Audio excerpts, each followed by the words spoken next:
Yo, what is up, all of you degenerate gamblers, college football connoisseurs, Rambling Raiders listeners? Welcome back to the RIP. We have week 4. The college picks are in, and we're excited to have the panel give you their spiciest takes for this really, kind of the start of conference play. This is where the rubber meets the road. As Mark put last week, it was apple picking weekend, and now we're getting more into the grind here. So, just introducing the panel for any of our new listeners, we have Big Pick Joe over there at the top left. We have Laney's Locks, bottom left, and below me, they call him Old Magic Mark. And yeah, guys, I mean, we got week 4. How are we feeling? First, I want to quickly congratulate Lane on big honeymoon coming up. He'll be in La Francais come this Friday. He's heading out. Yeah, So I'm hoping the time matches up to where on the airplane I'll be able to watch college football overnight. Just one long viewing of college football. I don't know if it's going to sync up quite right though. is like are you even going to dare to try to take down a casino over there, because they have a lot of them where you're going to be at over Oh in yeah, I'll take Nice down and Monte Paris? Carlo, the most I famous love of it. them all. I'm taking down Monte Carlo. Hey, the chef did, and if I can do it, anybody can do it. We're excited for I know Lane's going to be tuning in from across the pond. The rest of you guys, Mark and Joe, I think it was a tale of two very different sides of a coin, two very different weekends for you guys. How did week 3 look? Yeah, so I went 1-4. Definitely not giving out any more unders on the card this year. A member of this panel may have jinxed one of my picks. That's neither here nor there. But definitely a slow start, 6-9 on the year. But this is a monster slate. These are the kind of weekends that we wait all summer for, boys. So I'm excited. Yeah, Big I big finished pick. up Saturday 3-2, which brings me to 9-6 on the year. Um, I'm satisfied with where I'm not satisfied, but not disappointed. So I'll You take it. you put in a good effort, but there's still work to do, is what it sounds like. Exactly. That's what I was looking for. Well, I mean, your boy over here, I still refuse to put the chef hat on right now. I, like Magic Mark, went 1 for 4 last weekend, which in the last 2 weekends puts me at 2-10. And I think the total is, I'd have to go back and check the numbers, but it's either 4 or 5 and 15. So chef's down bad, but people forget when you're in these kind of moments as a bettor right now. I have the gambling, what does he say in Pirates of the Caribbean? The black spot. I have the dark mark, the black spot, which I like to take negatives and turn them into positives. For me, I look at it as I wield a lot of power right now. I mean, if I don't like your team and I decide to bet on them, as a fan, you guys are shit out of luck, and it's looking like if the trends continue, and I mean, I've had a run of bad cards here all the way through the first 3 weeks of college football. Your team is screwed if I'm betting on them. So I hold all the power, and I'm going to wield that power on some teams that I disapprove of here at the end of the podcast. Real quick, I want to plug our social medias. If you're watching here, you're probably on our YouTube channel, and if you enjoy these picks, enjoy this content, make sure that you like the video as well as subscribe to Ramblin' Raiders Media, our YouTube channel. We're continuing to grow that. We also have our Twitter account, which is at Ramblin' Raiders. You can follow us on TikTok. We've been putting more content there. At Ramblin' Raiders is the tag as well. And then Facebook, Ramblin' Raiders Podcast is our page. Instagram at Ramblin' Raiders, and that is all the social medias that we have. So check us out on socials. Website, ramblingraiders.com. As y'all can see, I've been rocking some new merch of late. I know the boys, I need to get Mark a shirt ordered as well. Lane and Joe are waiting for their tees. They'll be coming soon. But these hats are pretty slick, if I say so myself. And our polos are really awesome too. So go to ramblingraiders.com, copy some merch, and we will get it to you ASAP. Here it is, boys. Week 4. We're going to throw it around the horn. I want to save one of these for at least in the middle, because I have a feeling it's going to get a little spicy, a little contentious. Let's start with you, Joe, since you're friendly fire right now. Before we go, and then we can move to Marker Lane and get into what I'm deeming the great debate. Is Sanders actually a good quarterback? And will Colorado cover the 21 on the road at Oregon? We'll find out here in a minute. Joe, you've been working hard. You've been seeing the board pretty well, been feeling lucid. So go ahead and let Big Pick Nation know where you're at week 4. Yeah, I think it's only fitting that the best gambler on the panel gets to kick it off. And I'm looking to go deep in the green this week. Let's have a big week. I'm excited. This is as Magic Mark would say, this is not apple picking week. This is we go to war on Saturday, and Yeah. strap in I your can't boots, wait. strap in your boots, and prepare yourself for a good 48-hour binge of some football. Okay, to kick it off, I got Kentucky on the road against a subpar Vanderbilt team. Kentucky laying 13 and a half. I think they get up on them early, and Kentucky covers that spread. Number Like that. two, That's a good one. um, I'm going against my fellow compadre Magic Mark. Last week he was a big under guy. This week I am an under guy. I think the tide turns, and we see an under week. We see a lot of gamblers that love to just blindly bet the over, and Vegas just rakes it in.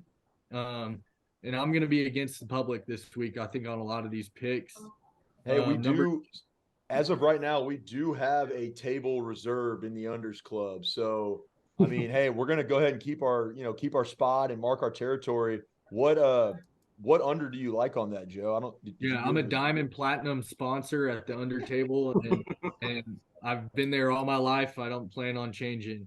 Um, my first under I like is Maryland at Michigan State. The total's at 52 and a half. I haven't I That's haven't right. been impressed with baby Tua, the little Tagovailoa over at Maryland. Um, he he hasn't impressed me all season. I know they hit a lower total last week. It was at 47 and a half, which we cashed in group text, but under Hey, 52 and hey, hold on, real quick. Who's got their TV on in the background? Can y'all mute that bad boy? let's We're see getting here. hey, we're getting some interference on the oh, I see the Gulty, the culprit over here. Who was We're it? getting, we're getting some interference on the comms. Okay, I'm sorry, Joe. Continue. I want to make sure it's crystal clear audio whenever Big Pick lays down these winners. Yeah. And then we're going against a Michigan State team that I touched on last week. This team's going through a lot of turmoil. They can't score the ball. They're coming off a beat down from Washington last week. I like this under 52 and a half. Book that one. Hey, they Yeah, couldn't Michigan score. State they also play in the Big Ten. So yeah, under is probably a good bet. People are saying that Michigan State couldn't score at the Playboy Mansion right now. No chance. Another Uh, scandal pick for Joe. He loves them. yeah, I He stick lives to off my these. principles. Yeah, I he lives stick off these picks. My third pick, I have a Memphis team playing against Missouri. This one I'm going over 51. I think you see a lot of points. Memphis has shown this year and in past years they're a big play team. They can run up the score. I think Missouri they can put up some points too. I think you see over 51 pretty handedly there. Number 4, I know this is my contrarian side coming out. I heard Chef liked some Baylor Bears, and Nice he's verbiage putting there. he's putting his dark mark on Texas. I actually believe in Texas covering the minus 15 points that they're laying right now. I think Texas gets on them early. The Baylor quarterback has been dreadful. They've been splitting carries in the backfield, haven't been too productive, and I think Texas gets on them early. Texas's defense has also shown that they're pretty elite, and I think they cover minus 15 pretty easy. I'd get on that one quick because this line has been moving.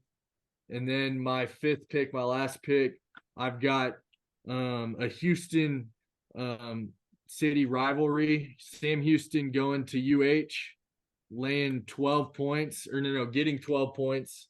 Sam Houston plus 12. This Houston team has been dreadful all year.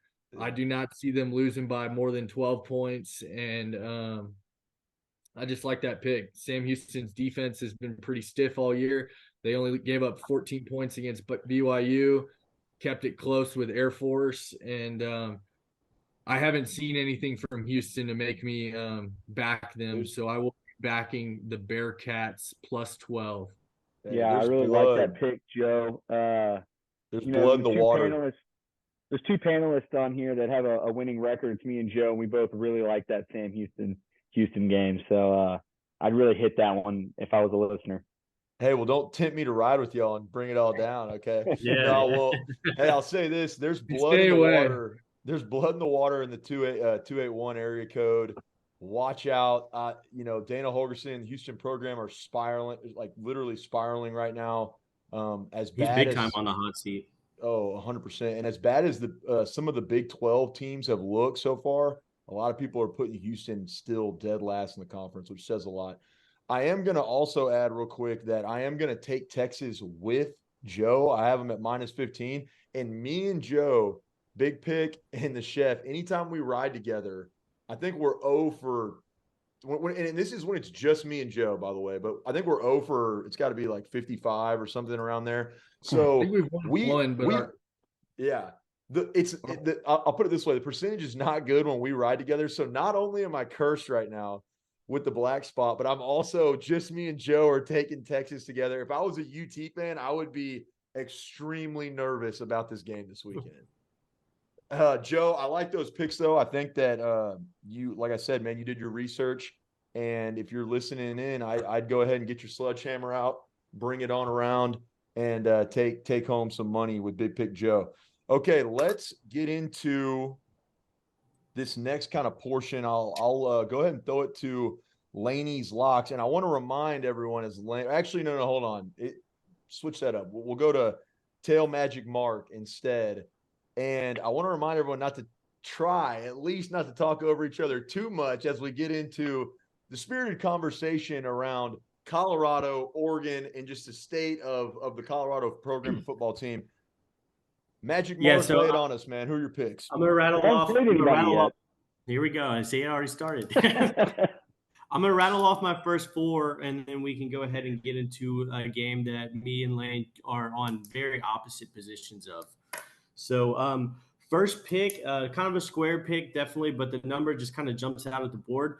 Florida State -2.5 at Clemson. Obviously, Clemson looking the way that they've looked. I think this number opened up at +2.5 for Florida State. I think this has to do with the scare versus BC last weekend. That game was pretty close for Florida State. I think if they would have came out and handled business, this would have easily been at least a touchdown. So I think you're getting a little bit of value there. I think Florida State has looked 2.5 points better than Clemson the entire year. So let's go ahead and lay that number on the road.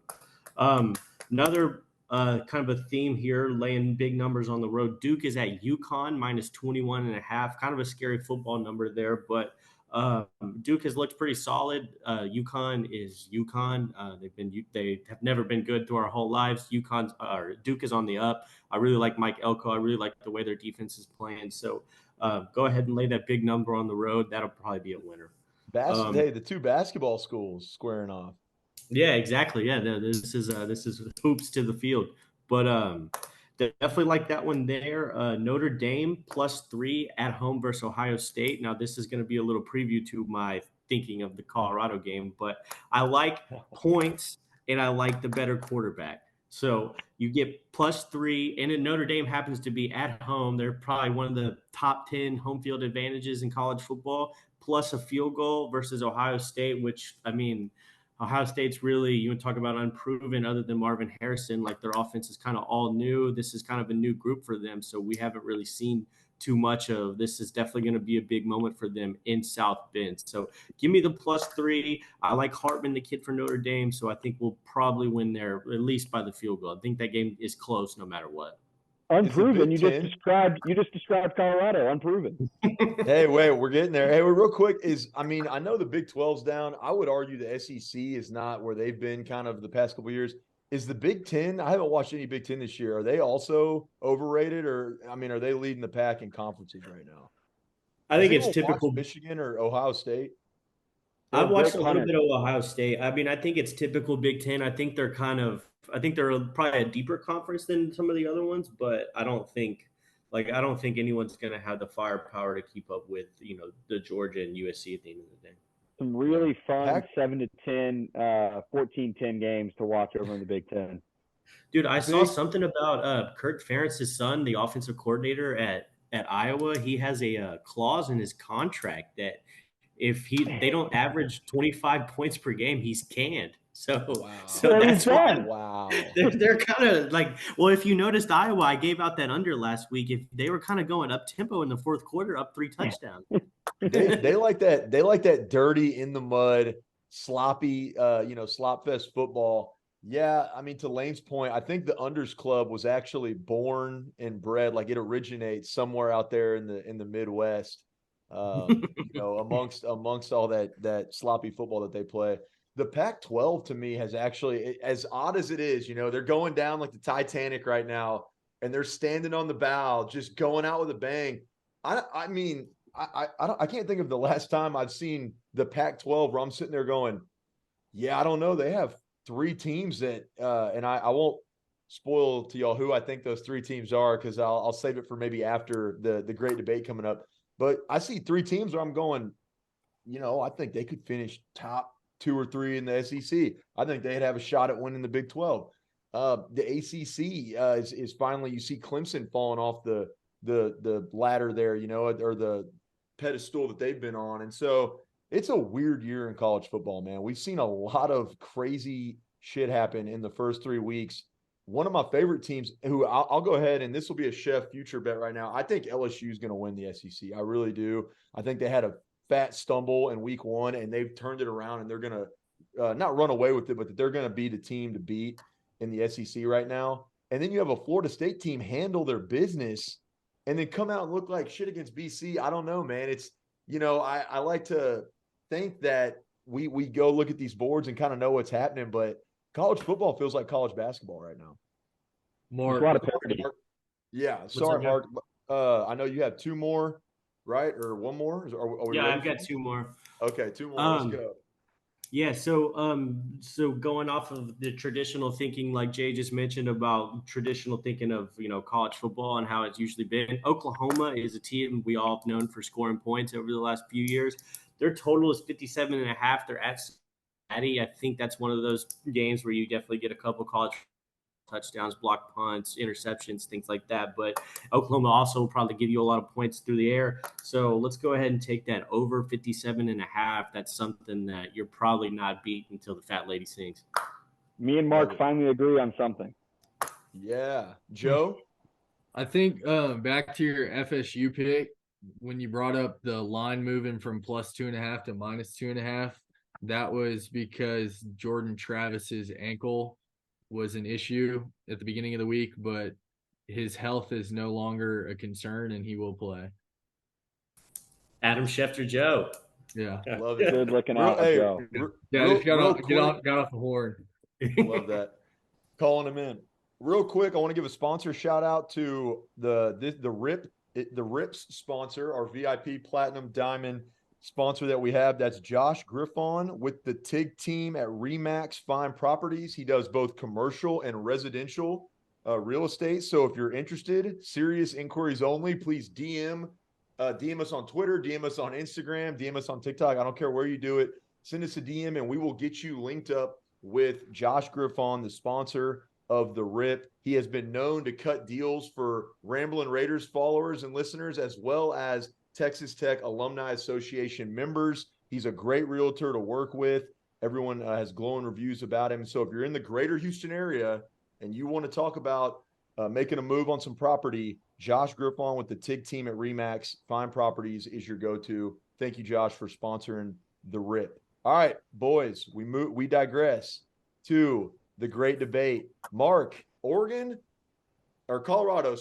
at Oregon, they go to the land of Big Pick Joe, around that area, to really take on, I would say, their biggest test of the year, in an Oregon team that shoulda, woulda, coulda had some maybe taking an L in Lubbock. It was a good game, back and forth. We won't get into the semantics of how that all played out and how we feel about it. Let's talk it up, man. What, Coach Prime, 3-0, this Oregon team undefeated, one of the biggest games of the weekend. What does it look like? Yeah, so My thinking here, I touched on it a little earlier, is, this is a principle that I've kind of worked out through the years of in college football. Quarterback play is so critical. And I feel very strongly about this Sanders kid. I think he's pretty good. I think anyone that watches the games thinks he's pretty good. Based off of what? Based off of what? 3 games against a mid-tier team and 2 trash teams. And it took OT to beat one of them. Yeah, he's the reason they went to OT. He saved the game. So they scored 20 points with 1 minute left in the fourth quarter. He saved the game. He put up 20 points with 1 minute left in the fourth quarter to a team that gave up 50. He had 20 points. They finished with 43. He saved the game. Okay, you basically start in overtime in the red zone. No, he saved the game because he's good. That's my only thinking. I'm not here to argue about if they're overrated or not overrated. What I'm here to argue about is plus 21 in a quarterback of his caliber is something that I'm going to bet every day of the week. And if I lose that, I knew I was betting with my head. So plus 21, yeah, Colorado is going to be outmanned up front. No doubt about it. Oregon is going to be way bigger than anything they face. They're going to have a hard time blocking them. They had a hard time blocking Colorado State. So how are they going to cover the 21? How are they going to cover the 21? Because a quarterback makes up for so much in college football when you're in a crazy environment, when you're in Austin Stadium. We talked about earlier, top 10 college football road environment. That's a tough place to play. When you have a quarterback that knows what the hell he's doing and can calm everybody down. He played 3 not even really. He played a full season at Jackson State, and half the people he's playing with, he played with last year. It's Jackson State. They're not playing Jackson anybody. State's still D1 football. Whoa, hold on. I got to interject here. As a guy at the Chef attended Oregon. Hold on. The Chef attended Millsaps College on basketball scholarship. No, not to like brag or anything, but across the street. Academic. Well, hey, that's what they have to say at the D3 level for guys like me that can't, necessarily they can't give you any other kind of scholarship. They make those athletic academic. Across the street in Jackson, Mississippi, here I am perusing around Millsaps campus. I get to look at the beautiful stadium and facilities of Jackson State University. And I could have only wished, man, I wish that Coach Prime would have been there during my time in Jackson, Mississippi. Look, I mean, I got to say, they're not great, but what he did there, and I actually didn't even know that. It shows how oblivious I am, Mark. What he did at Jackson State for us old, Mississippi goers was pretty impressive. And as far as quarterback play, but I think Lane's point here, which I want to give you time to kind of dive in on the, that's it. There he is again, man. Call came in. For Lane is that, I mean, Bo Nix, this is a Oregon taunts. He's a proven quarterback. They say, at least, and feel that they have one of the best offenses in the country, as well as, I guess, Colorado, or what Colorado projects and says that they are. Bo Nix, Lane, do you think Bo Nix is that much better of a quarterback and tears up this Colorado D? I think he absolutely does. And, I mean, look, Colorado might cover this game. I think it's a 17 to 24-point game in that range. I'm not arguing that. What I'm arguing is you saying that Sanders is a better quarterback than Bo Nix. It's just not true. Bo Nix has a proven track record against quality opponents. He's played in the SEC, now in the Pac-12. He threw for 3,500 yards last year, 27 touchdowns, and that doesn't include what he did on the ground either. He's a proven quarterback. Sanders is just not proven yet. He hasn't played anybody, hasn't played anyone good, played a middle-tier TCU team who lost a ton from last year, played 2 trash schools after that, and almost got beat by one of them. It took double OT to beat one. He's just not proven. He's probably a good quarterback. We don't know yet. He's not as good as Bo Nix, is my argument. I mean, Bo Nix, what teams that he's been on have ever done anything? He's played for, 5 years now? He's a proven good quarterback. I don't have the Rolodex of, Bo Nix Sanders, losses. Sanders I guarantee you that he games. struggled with teams the same way that Sanders struggled with for a half. Sanders won the game by himself. We'll put he struggled. Here, we'll have Jackson make a poll tonight and see how many people think Sanders. Okay, yeah, we'll see how many people are drinking the media juice.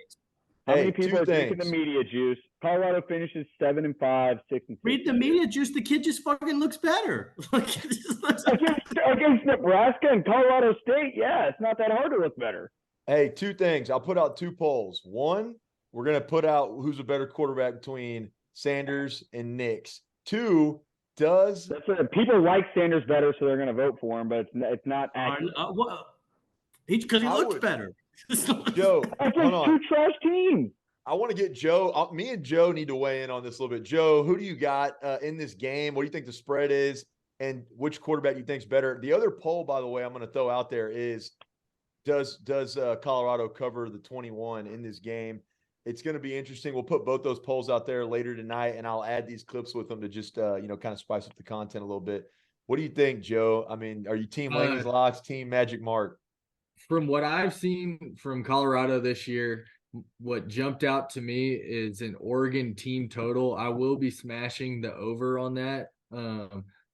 As far as quarterbacks, I do have to side with Locks here. I think Bo Nix brings a little bit more with his legs. Sanders, to me, and this is my personal opinion, he looks a little bit slow to me. He's been very good against subpar talent. And I mean, I'm excited to watch the game. I'll bet the team total Oregon over, but I probably will stay away from both teams. You're staying away from the actual spread there. Not a bad move. Anytime you're hanging 21, it's going to get a little dicey. I'll leave it with this before you go, Jackson. I think the Oregon coach, if he gets the opportunity to, he's going to absolutely try to run it up. So Oregon team total is a great bet. And if Oregon jumps on them early in this game, look for them to really try to blow this one out of the water. What's the team, by the way, real quick, what's the team total on Oregon right now? Have we seen it? I haven't put it out, but if they had team totals out, I don't care if Oregon's total was at 50. I'm going to hit it. Hey, do we want to make that the unity bit? Should we make that the unity? I think we should make that the unity. That's going to be safe, whatever it is. Oregon's got a great quarterback. Okay. I think Lane's right. Like, I think you'll see a lot of points from both teams. Anytime you have a spread around the 20 points, that's basically Vegas telling you there's going to be high variance in the game. They are putting a large spread because the game could go a lot of different ways. So I'll say this real quick. Two things I want to finish on with this one, though. Go ahead. Two things I want to finish on with this one. What I will say, whoever does back Colorado plus the points, we talked about Colorado being very small up front. I'm worried about Oregon getting up 2 touchdowns or something like that, or 2 touchdowns, 17 points, somewhere in that range, and just not being able to stop the run with Colorado. So I just feel like Oregon has the credentials to run straight down their throat all day. So that's going to be the concern as far as this number is going to be back and forth late. But I don't think there's a world where this 21 points is not in play in the fourth quarter. Hey, well, I was going to say that's part of it too, is that, look, let's say it's a blowout early. Does Colorado have the chops to say, I guess we haven't seen this Colorado team really get punched in the mouth yet. I mean, they did and when I say that, I'm not saying they haven't had contentious games, but where they're down 14, 17, 20 points, and they have to respond to that. So they could respond to two very different ways, could go, completely nuclear and they just blow it up and are terrible and get crushed. Or Sanders kind of grits, as Mark would probably say and agree with, he kind of grits his teeth and says, hey, even if we lose this game, we're going to make it respectable. I'm a competitor and keep battling. And then all of a sudden we're in the fourth quarter fighting for that touchdown that makes it 17 or 14 or what have you. So I'm with Joe. I think that was a great comment about the variance. It could go a lot of different ways. I will say this, man, is that Oregon's defense, for one, is for real. I mean, they did some things watching that game in Lubbock, and that was pretty impressive. I think that Sanders is going to be up against something that he hasn't really experienced quite yet, and I don't know about TCU and Nebraska and them, but I'm telling you that front seven for Oregon can get after you a little bit and make you pay. So he's going to have to really kind of shine and have one of his best performances against his team to go off. I don't know who's the better quarterback between Bo and Sanders as of right now. I think Sanders is not as proven as Lane said. You got Nix has more career stats to go off of.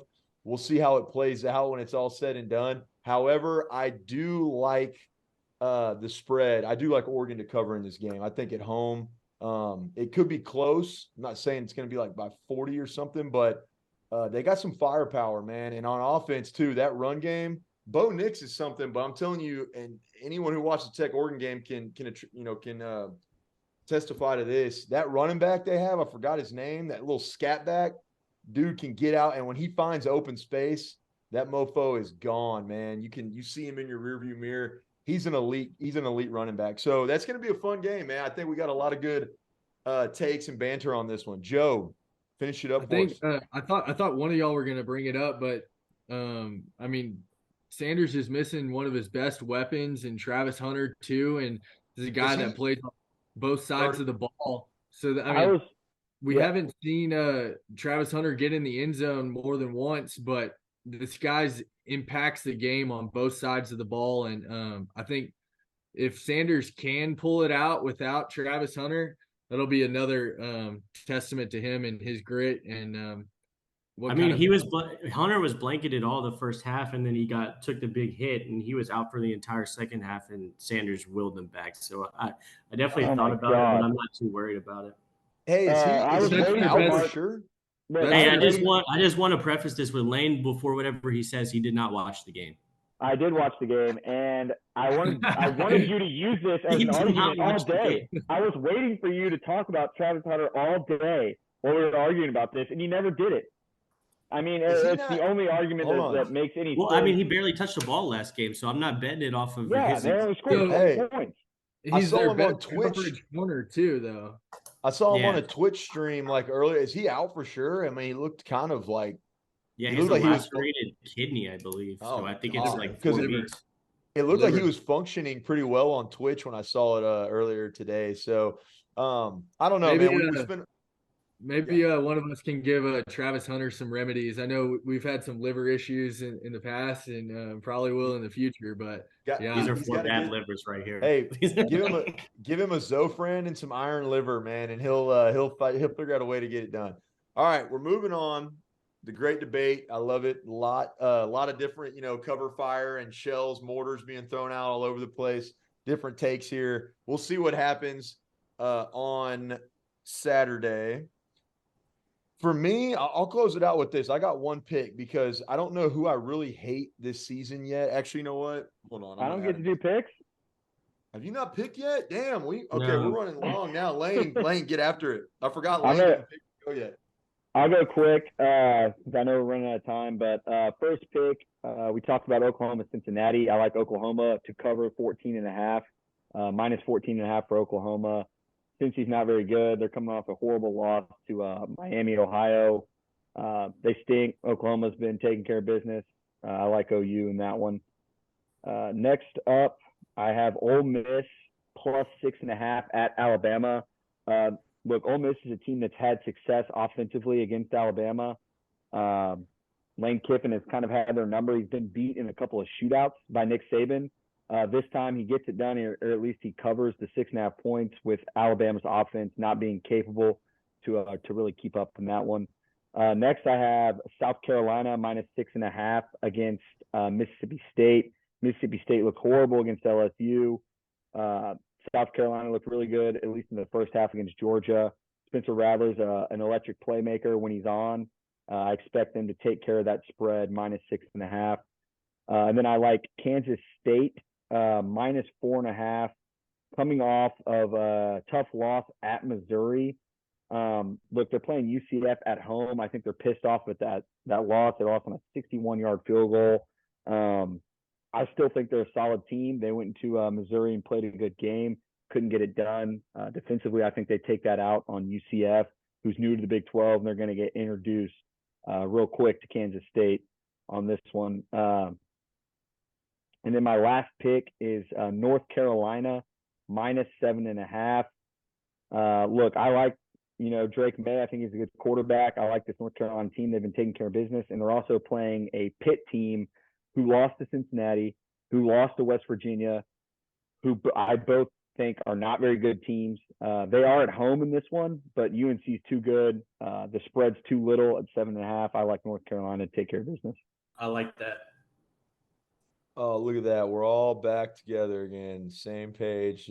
And I have a loving one bonus another. pick. I have a bonus pick for anybody who wants it. It'll be a boots on the ground for this pick across the pond. I meant to ask you about this, yeah. PSG versus Marseille. The spread is not out yet. I'm going to do some research and get back to you guys. Tweet that one out live from Paris, France. I'll be at the game, PSG versus Marseille. I will be giving out a pick for that game, so stay tuned to Twitter for that. Il regarde au football. That's just he watches. That's just he watches football. Miamo Lane. No, you say J'appelle Lane. Lano, Laney's Locks. I mean, we have a bunch of French listeners, so you're walking down the street, you wear your Laney's Locks shirt, you're probably going to have some followers walk up and start spouting off some French to you. But yeah, that's a good one, man. I mean, anytime you're on boots on the ground and you're on site, it's all bets are on. So exciting soccer game matchup for Lane there. Love the picks. I think ultimately I'll shut it down with this. Again, I'll come back to the point of I wield some serious power in my hands right now. I can make or break your team. And this weekend is starting the farewell tour for the University of Texas and Oklahoma in the Big 12. And it starts for Texas. They're playing Tech. They're playing U of H. They're playing Baylor. I don't know if they play TCU this year. I would assume, and I'd hope so. But when it comes to the Texas teams, I will be rooting for all, and you won't find me rooting for Baylor often. You won't find me rooting for TCU, U of H often. I will be cheering for these teams against UT. I'm going to pick UT to not only win, but I'm going to pick them to cover because I possess the power right now. I have the dark mark, the black spot, whatever you want to call it. It's a bettor's worst nightmare. And I am the biggest Longhorn. Woo! Let's go. We're going to Waco. We're going to kick their ass minus 14, 15. I'm hammering down that Chef's biggest pick of the weekend. We're going to smoke them at Baylor. Get your tea out. And I'm riding with Joe, baby. Hey, the Horns are going to get it done. Let's see what happens as they start the farewell tour. That's my one pick. And then I'll say this in closing. Texas Tech goes on the road in Morgantown against a team that, quite frankly, and it wasn't the case whenever old Red Bull Holgerson was in, at West Virginia. He owned Texas Tech. Kingsbury he got one dub against him. But quite frankly, it wasn't looking good. After Kingsbury leaves, Matt Wells era, there's only one team that never beat Matt Wells. That's West Virginia and Neil Brown. And they didn't turn the corner last year. This is a team, quite frankly, Texas Tech has had their number. They've built a lot of success. I don't think West Virginia's I don't think they're middle of the road in the Big 12 this year. I wouldn't say they're world beaters, but their quarterback play has been called into question. And I mean, if their quarterback can even play in this game, he had an ankle injury against Pitt, Garrett Green. So, you saw the line move. I think it started. I saw a couple different openings. The one I looked at from some Vegas book was -3. Someone else said -5. It's moved since then to -6.5. The money is going on Texas Tech. I think a lot of that has to do with the QB injury. I like Texas Tech's matchup in this as well. I really do. The Red Raiders, look, quarterback controversy is going on, but if Tech's offensive line can step up and hold this pretty solid West Virginia rush defense, the pressure that they apply, their front seven, if they can give Shuck or Morton just a little bit of time, I think that their secondary will be exposed by the receiving core for Texas Tech. And then the biggest part of this matchup that I love is West Virginia wants to run the ball. The disparity is insane. They run the ball exponentially more than they like to pass. Their pass game is whack. They want to put it on the deck. Texas Tech's front seven has been successful this year. They've proven themselves again against that elite. And I'll say it, I'm a full Oregon homer when it comes to their rush game. That little running back, I've got his name. I can't remember anybody's name. Scatback. Dude was electric. He's quick. He's dirty. He's tough to contain. And I thought Tech did a pretty good job against an elite rushing attack in Oregon. I expect them to do the same on the road against West Virginia. It's going to be a low-scoring game. I don't know what the over-under is, but I expect it to be kind of a dogfight, a gritted out. And this week, we see one of two things happen. Either Tyler Shuck steps into this role and becomes the man we know that he can be, and he makes the plays necessary to win on the road, or he doesn't, and McGuire makes the move to Baron Morton, and Baron Morton puts college football on notice by lighting them up in West Virginia. I like Texas Tech to cover in this game. Give me the Red Raiders. That's the short and sweet of it for anyone who was hoping for a Texas Tech West Virginia preview. Hey, I got one thing to say on that game. You said it's going to be a low-scoring tight ball game.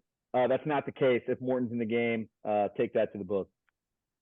Could happen. All right, boys. We're at a good time here. I think we've had some good picks for week 4.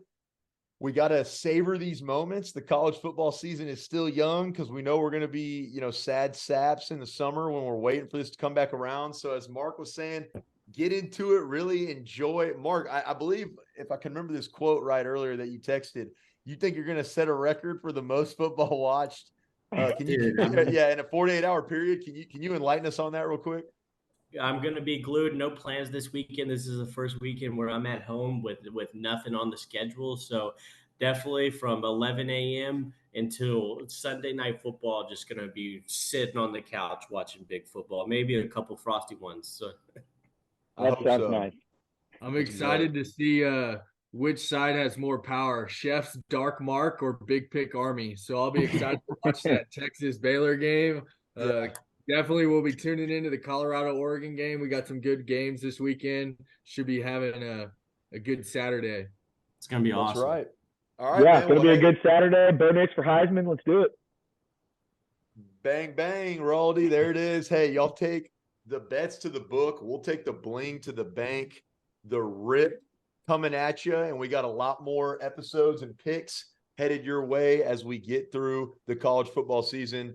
From the Chef, Big Pick Joe, Laney's Locks, Magic Mark, thank y'all for tuning in. Remember to like and subscribe to the YouTube channel, or I'm putting these on Apple Pod and Spotify now, so rate, review, subscribe through Ramblin' Raiders Media Entertainment. Make sure you're following us on the podcast app if you're on a long drive and you just want to listen to the boys. Have a good time talking some college football. We love y'all. Ramble on, wreck 'em, and let's have a great weekend on the books, baby. We out.